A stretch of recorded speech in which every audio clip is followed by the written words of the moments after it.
Welcome to What's Brewing in Admissions, a roundtable podcast answering all your questions. It's everything you need to know about college. 3, 2, 1. Welcome everyone to our second episode of What's Brewing in Admissions. We're excited about this podcast. We had a lot of fun last time. We hope we were entertaining. We do try to do that as we move around. We love that you've joined us, and we hope that this is going to be helpful to you. We do hope we bring a little bit of sunshine to your day. Not so sunshiny here today. Pretty windy and cold, and but we're not your weather people, so we'll move on. I am Rebecca Harrison. I'm the Director of Admissions, and these guys here, tell them your names. I'm Kaleb. I'm Dewayne, Coach Tal. So we all work together, and we all work in admissions. And one of the things we do in admissions, the major thing we do is applications. We process applications. One of the things we know that we recognize is that we know application, admissions lingo, terminology, whatever you want to call it, jargon. And sometimes that can be intimidating to maybe first-time freshmen and also first-time parents, college parents, their first time go around. So as we go around and we visit, we always are asked, these questions. And so we're thinking, this would be really a good way to get it out to people that they could watch in their own home. I don't know if you're like me. When I don't know something, I like to YouTube it or, podcast and see if I can learn something on my own so I'll know the right questions to ask. So we're just hoping this can be helpful to you no matter if you're looking to apply at Heritage or if you are looking to apply at another Christian college. One of the things that we're going to just jump right off into is we're going to talk about the application process and what that means. So I'm going to let Kaleb start talking about an application, like why in the world do you have to do an application to start school? So the application is probably single-handedly the most important part of the admissions process. For all intents and purposes, it is probably the first thing you're gonna do whenever you decide, hey, I want to go to college. One of the first things you're going to do is fill out an application. The only other step before that would be to request information from that institution. But then right after that, once you're interested, you're going to fill out an application. The application is important for a number of reasons. From our side of things, it tells us a little bit about who you are. It gives us a list of some of the accomplishments that you've made in your life this far. For first-time full-time freshmen, you don't have many accomplishments, but for the ones that you do have, we get to learn a little bit about you and your journey to where you're at this point in your life. So it is it's very, very important to us specifically because it gives us a glimpse at who you are, who it is that we're working with, which is very, very important as we are trying to develop that relationship with you, because we do try to be personable people. I think I don't want to toot our horns or anything, but I think that we do a really good job with relationships, and I think that kind of sets us apart. Like people. Yeah.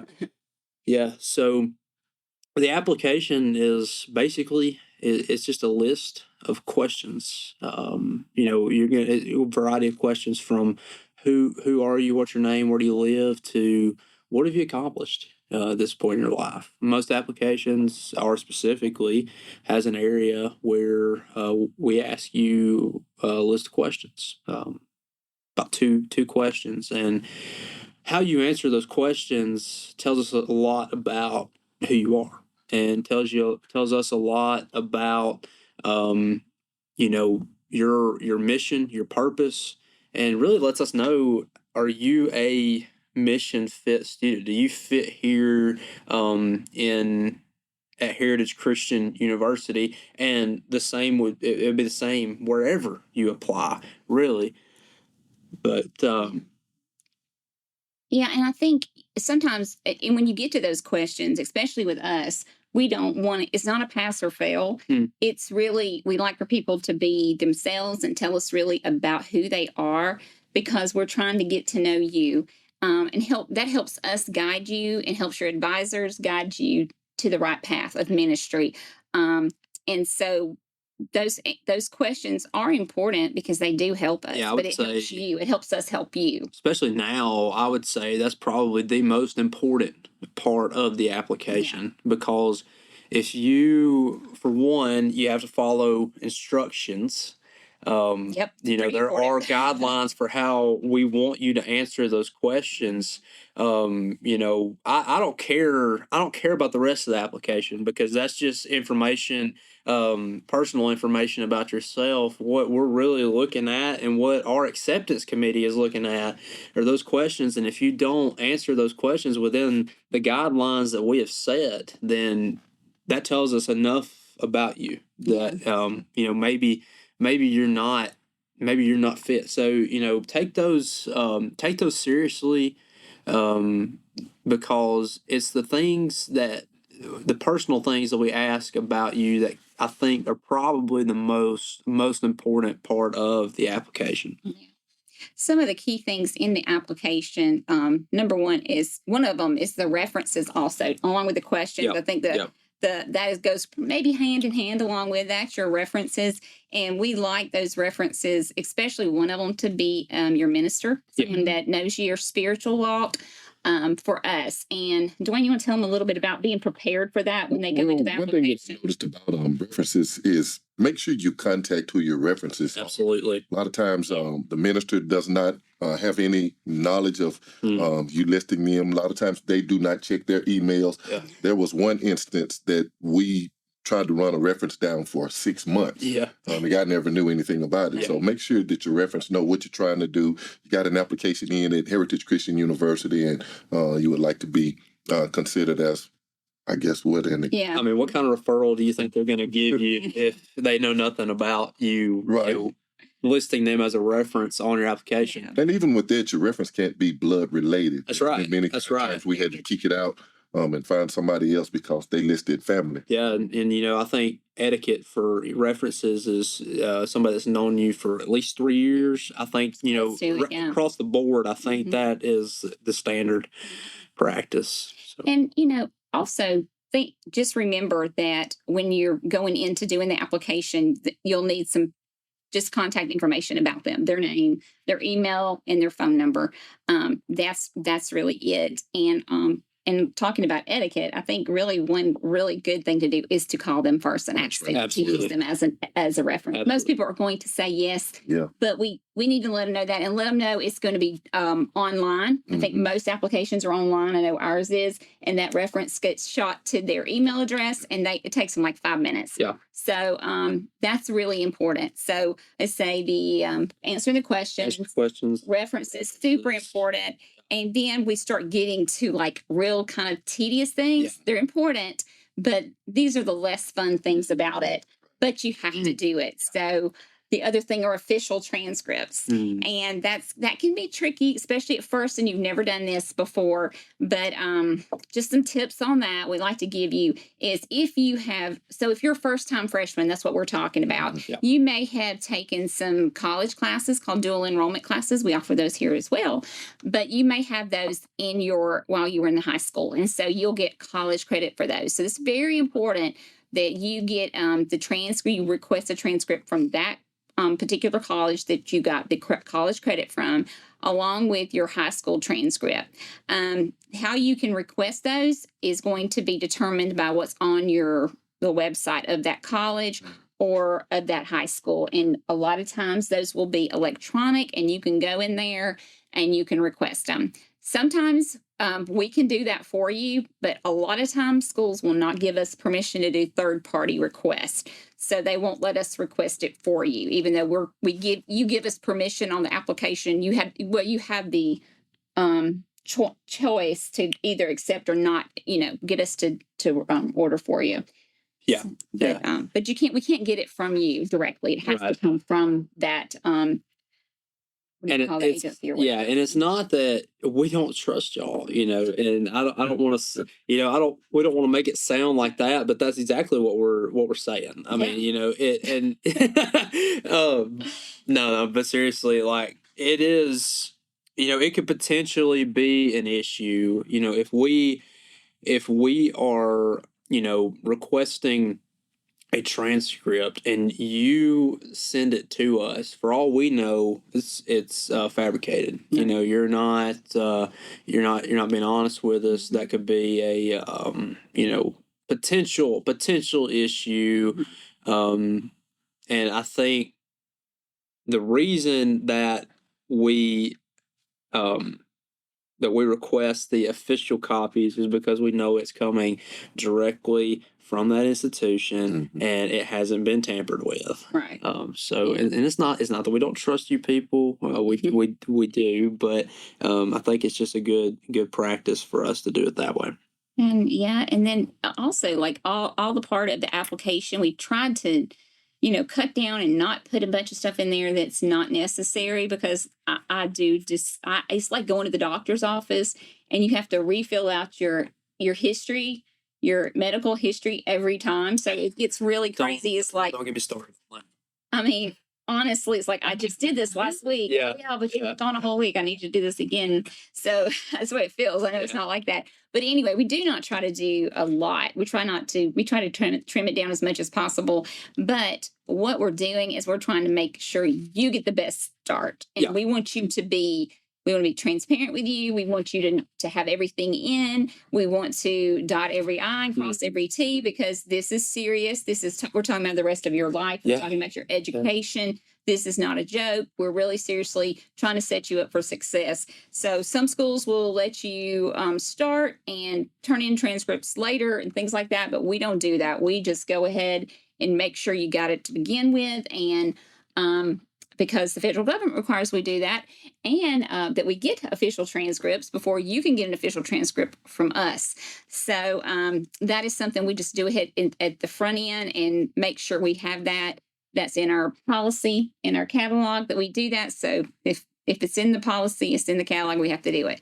So accreditation is extremely important to us. We take that very seriously, and we get checked on that. Yeah, and I think we'll go in more in depth into that in a later episode, because that is a very extremely important part of choosing where you go to college. Yeah. Super. And so I think one other thing, Dwayne, is the ACT score. Y'all are doing a great job. I get this big file right here. Well, now I'll just go ahead and open up the discussion about the ACT. There is actually, it's becoming increasingly popular for schools to move away from even, requiring it. Yeah. And I think we may be in the same boat trying to figure out, is that the best standard of measure to kind of see where an individual's at, academically, and so that's a whole big thing in the university world, the academic world right now. Is the ACT really, good for deciding, how qualified students are for your It gives us an opportunity to know where one stands. It does. If he needs help in reading or writing, then and that's the reason we haven't gotten away from it, right? Because it does give us an indication of where they are, and like was said earlier, we want to set you up for success. That's right. That's everything we do here. We try to intentionally do it. And you might also, a term that you might hear with that is test optional. If you hear that, that means a school is test optional. Doesn't mean that they're not going to require something else. Sometimes just taking the ACT is much easier than other things they require you to do. Absolutely. So just don't think, oh yeah, that's test optional. I don't have to take the test. You may have to do something else. You're gonna end up doing more work in the long run if you choose not to take it. You're gonna be placed in remedial classes almost everywhere. That's just more work on you. Yeah, and more money. Reality check, those don't kill for credit. So you're basically doing work for nothing. Very good point. Very good point. So, You guys are great today. I can just sit back and relax and listen to all the education. You guys are educating me today. Well, nobody's ever told me that before, that I'm educating them. Yeah. It's raining outside, so you're educated. Yeah. This is your moment. Yeah, right. Yeah, it's scary. It's scary. I must say, it's real scary when people say that I'm teaching them something. Yeah. Oh, Baker, you teach us stuff. It may not be useful information. Good information, though. I mean, who else can carry off a shirt with lemons? Yeah, life gives you lemons. Yeah. What do you do? What are you gonna do? All right. So, I'm afraid we're going to talk about something that's not quite so fun, but it can be fun. Yeah.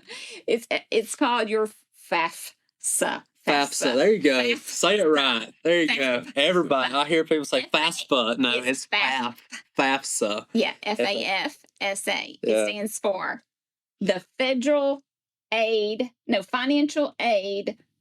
something like that. It's Financial Federal Aid. I'll get it. I must say, I have no clue what it is. It's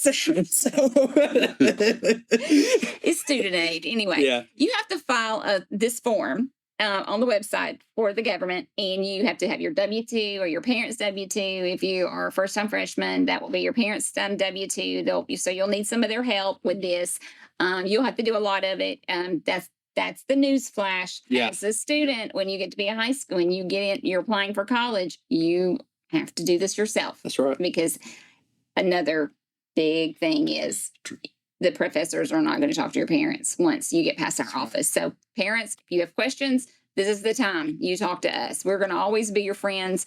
We're always going to be your best help. But professors are going to only speak with the student. Yeah. So that's just a little free tip there as well. Well, I must say, that's government mandated. Right. That, It's FERPA. Yeah. It's another terminology for protection of students. Now, there's a form that you can sign so that they can speak with whoever you Dean put on that form.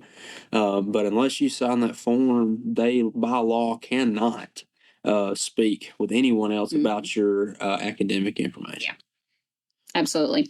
So kind of like the medical when in the hospital you can't HIPAA. That's it. Thank you. HIPAA. Yeah, I got all these little acronyms. But anyway, so that's important. We're going to have Miss Thompson, who's our director of financial aid. We're going to have her on a later episode, and she's going to be able to tell you exactly what you need to do. She has all the laws and all the policies up right here, and she knows them. She'll be able to tell us what FAFSA stands for. Yes, she will. She will definitely be able to tell us what that stands for. So, but you have to do that. That's part of your application process, and you will. And when you fill that out, it will tell you the little things I do know about this is it is required for some of our scholarships that you might apply for. You'll have to complete that. And also you could possibly get Pell Grant money. And you also, it helps you to know whether you will qualify for loans or not from the federal government. Yeah. So, and we probably just need to let her go into the differences and all of that because it's very complex and she specializes in that. But she's extremely helpful. Yeah. And she will help you every step of the way with that. So that's pretty, but it is a very significant point. And I just want to make sure that you all recognize that as part of the process. Your GPA is important. That's another kind of those things that some schools, when they said they're test optional, they weigh heavily on your GPA from high school.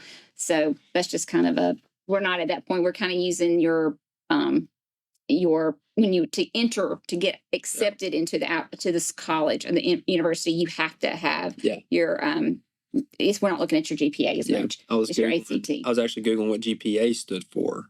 Grade point average. There you go. Yeah, we're so used to doing it. It's like hard to remember what it is for ourselves.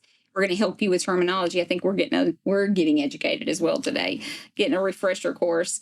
But yeah, so GPA, that really kind of the next thing I want us to go into, which is the best part of our conversation today by far, is our scholarships. Yeah. Our university scholarships. That has absolutely nothing to do with federal aid. That has everything to do with the university. Yeah. And so we'd like to talk to you about those. Those are pretty exciting. GPA does matter with those to maintain those. It doesn't help you get those. It helps you keep those. That's right. So That's right. it's super important. Keep that GPA up. Yeah. So I'm going to drink some coffee and I'm going to let these guys take over scholarships and kind of talk about those some. Yeah. So, we've got a variety of different scholarships. And if you have been in the audience anywhere that Dewayne, Rebecca, or myself have been, you've heard our spill. But we do have a variety of different scholarships. I guess I'll go ahead and start with, I'll just work my way up the ladder from, the smaller ones all the way up to our full tuition scholarships. I guess also before we get into it, I need to say everybody that comes here should qualify for a scholarship. We give everybody a scholarship. That's part of our vision as a university, is to make sure that everyone is able to afford this quality education that we have to offer. The first scholarship I guess I'll talk about is our tent maker scholarship. The tent maker scholarship is for those who attend at least half-time. Half-time meaning 6 hours, full-time being 12 hours, so half-time will be 6 hours, at least 6 hours. You can get this scholarship whether you come on campus or you go online. Mostly these people are online students who are getting this scholarship that are taking at least 6 credit hours, and it is half tuition. So 50% off of our typical tuition rate. The undergraduate tuition rate is $423 per credit hour. So you're going to get 50% off of that automatically. So that's going to bring the cost down to around $220, we'll say. A credit hour. Yeah. I don't do math, so we'll go with that. And this is all undergraduate. That's right. Yeah. And that's all undergrad. I guess we can get into the grad scholarships a little bit too, but I'm going to talk about undergrad right now. Anybody qualifies for that scholarship, by the way. So if you take at least 6 hours, you qualify for that scholarship. Minimum GPA of 3.0, I believe, is what is required. So it's not super hard to do when you're taking, half-time. The next scholarship would be our Youth Minister Scholarship. The Youth Minister Scholarship is actually an undergraduate and graduate scholarship. So at the undergrad level and the grad level is the same. The only difference between is the tuition rate. Tuition rate for our undergrad program, like I said, is $423 per credit hour, where our graduate tuition is $249 per credit hour. So it is a little cheaper at the grad level. But the Youth Minister Scholarship basically allows you the freedom to take one class at a time and still be able to get half tuition. Yeah. So it is, it is definitely a little better. That's the slight difference in between it and the tent maker is that, well, one, you have to be a youth minister.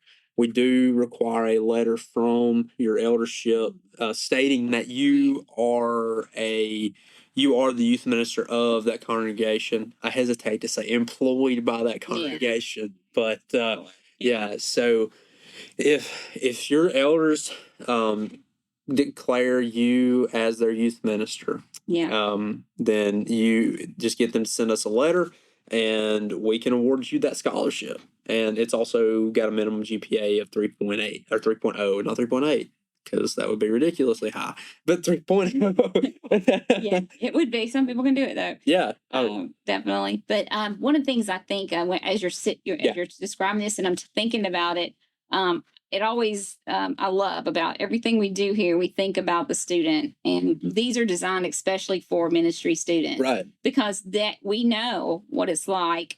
These guys know. We who are involved in ministry know what it's like to do a ministry job. So we know full-time youth minister, you may only be able to take one class at a time. Absolutely. It just may be like if you're a youth minister, there is so much you have to do in a day's time. Yeah.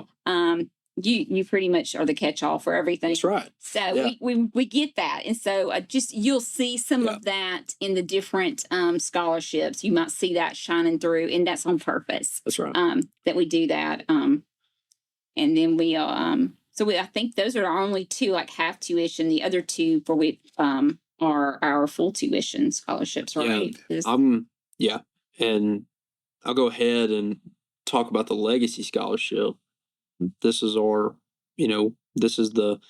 probably the best, one of the better scholarships that we've got. Mm-hmm. It's full tuition. So it's also the scholarship that I myself was on when I came through the program, and its requirements are a little more extensive. You do have to live on campus or attend classes on campus. So either live on campus or commute to campus. You just have to be a traditional on-campus student to qualify for this scholarship first and foremost. The second requirement would be you have to be a full-time enrolled student. So if you're going to qualify for the scholarship, you have to take at least 12 hours per semester. Yeah. So as you can see, it is a little more extensive of requirements. The GPA, the required GPA is a little lower. I think it's at 2.5. Yes. Is that right? 2.5 GPA. So that kind of allows you a little bit of wiggle room. You don't have to have absolutely perfectly flawless grades to maintain the scholarship. Let's be real. First time freshman. Yeah. It's a learning curve. It is. It is a learning curve, especially to live on campus. It's a lot at first. It is. It is a lot, parents. So don't jump in here and think you're going to take 18 hours per semester. Because 2.5, you can do it, no doubt. There's no problem. If you can follow the guidelines of our application and be accepted, you have the qualifications to do it. But it is challenging. Well, and I think it's culture shock to you because there's so many things happening to you at that point in your life. You for the first time in your life, if you're on campus, you have the freedom to do whatever in the world you want to do. Yeah. I still remember when I had that reality check. It wasn't too long into, I guess it's probably my first week living on campus. I was thinking about, man, I want to go into town and get something to eat, go grocery shopping. And I was like, I need to tell somebody. But then I was like, who do I tell? Because I was say I don't have anybody. I don't have to answer to my parents anymore. So I'm out here on my own making my own decisions, which was a weird feeling. But you have that freedom now to do your own thing, and you don't have your parents there telling you, "Hey, stay on top of your assignments." And part of going to college is you're responsible for your assignments. Yeah, that's true. I was thinking about this earlier. The difference between high school and college is in high school you get a little bit of a lecture. They let you work on your homework during class.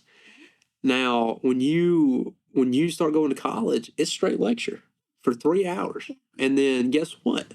When you get done with that lecture, you still got about 9 hours of work to do outside of class. No doubt. No kidding. To maintain, that class. And so it is a little bit of culture shock. You have to figure out how to manage your time, manage your workload.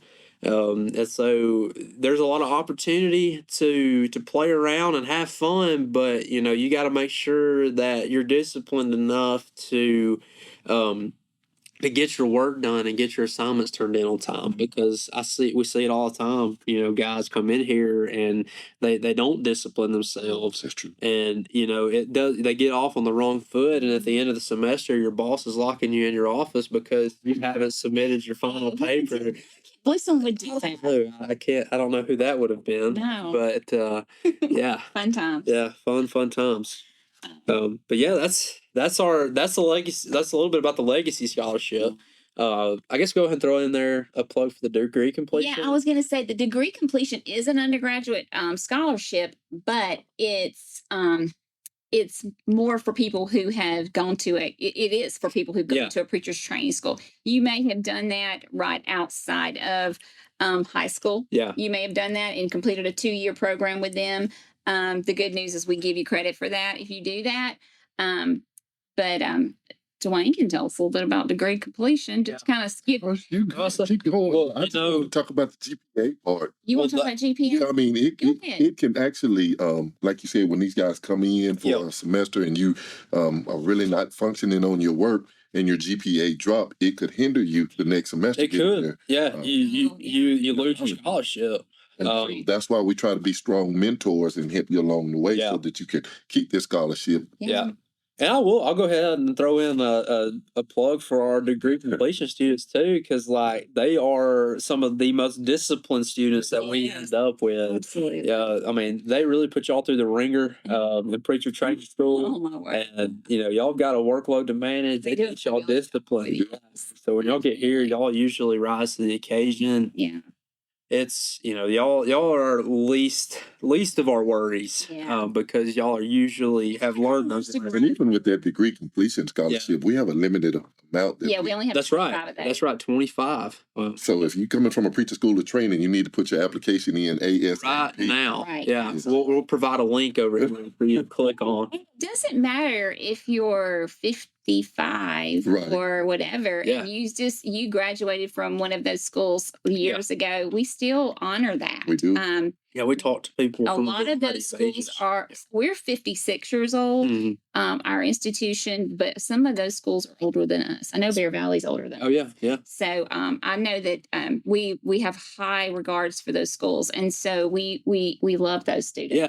But that is a full tuition scholarship. It is like, I would say, the best thing we offer. Yeah, it is. It truly is because it's the least restrictive. Yeah. And you get full tuition and you are online. Yeah. And you can do part-time or full-time. And that's the difference. Whereas legacy, you have to be on campus. That's right. But the degree completion, you can do it online. And every time I give a spill on that, it's like I present that as the best scholarship that we have, because not only is it full tuition, you're able to do it from the comfort of your office, wherever you're a minister at, or do it from the comfort of your home.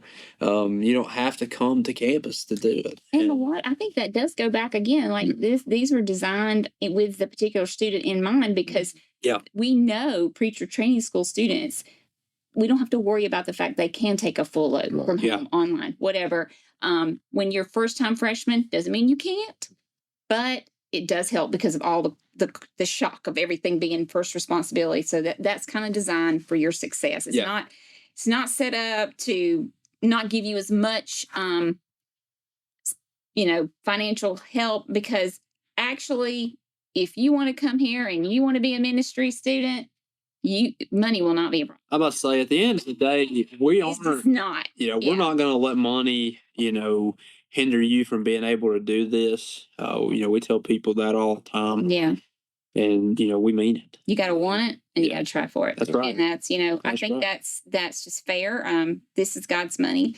We are 80% donor funded, and that's what they're giving it for the saving of souls. So it really is a tremendous responsibility for us to take on too, because I think that we will be held accountable for how we spend this money, because people are giving to us in generosity, because they believe in the mission, and so we've got to make sure that we stick to that as servants, not only of the school, but of God. So, absolutely.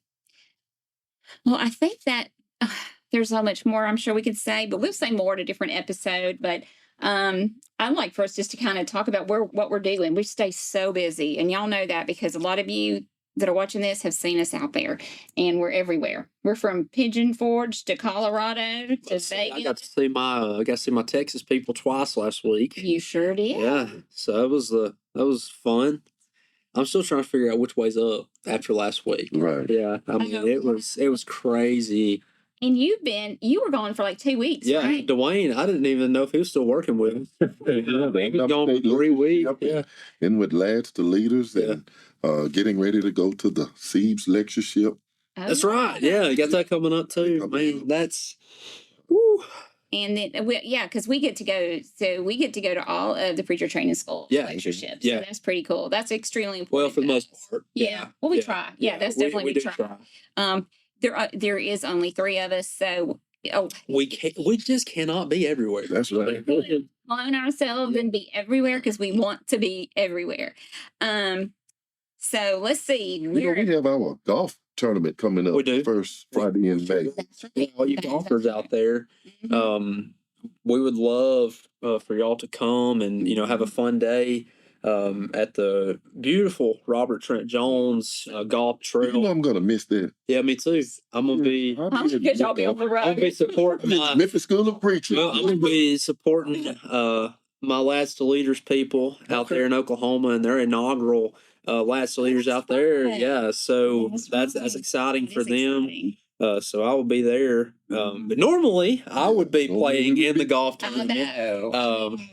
So now everybody has a chance. So if you, since I'm not going to be there, everybody has a chance. Yeah.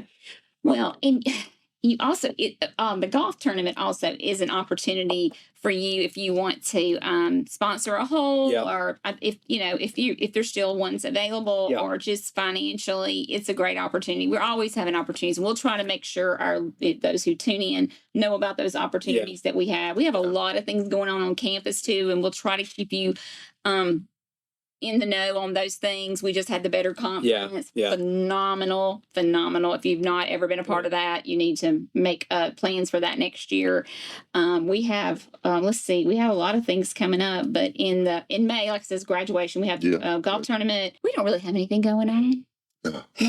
I'll be at East Walker congregation the same day at graduation. So I'll be here for graduation, and then I'll have to leave and then go, and I'm a guest speaker. I think I do one session that night, and then 2 the following day. Yeah, and then the following Monday, I'll be a speaker for the athletic banquet for RCA, Riverside Christian Academy. That's right. I know you love going there. They love you. Great people. They are, man. They are. We do. Shout out to Travis Coach Tap, love Whitney Creasy. Whitney